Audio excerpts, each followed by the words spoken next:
Ồ. Nè. Nè. Vươn lươn có trẻ con đây.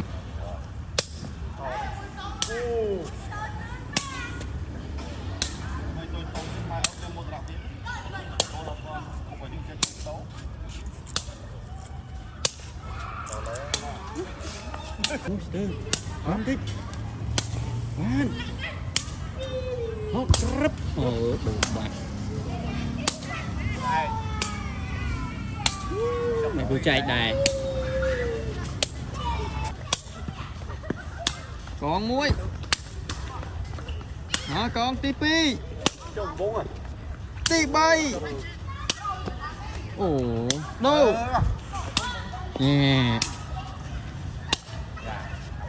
Đi rồi.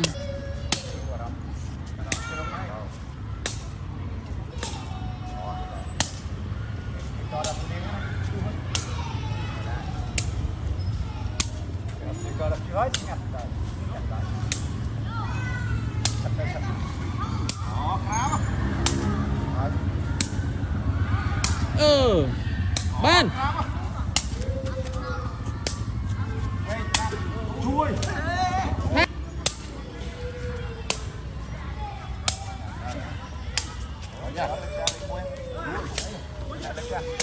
Rồi rồi.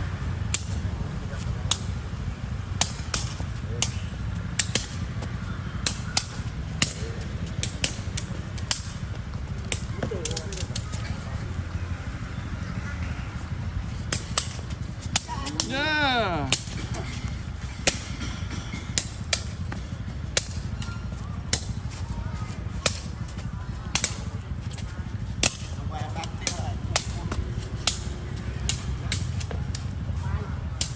Sẵn.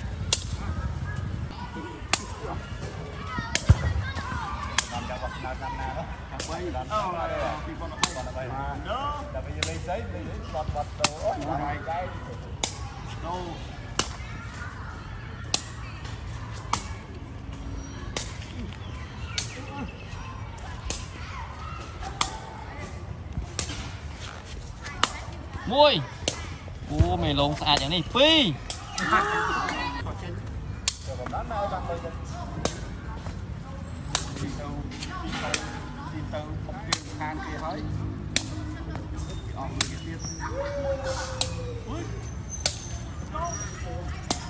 ออดไอ้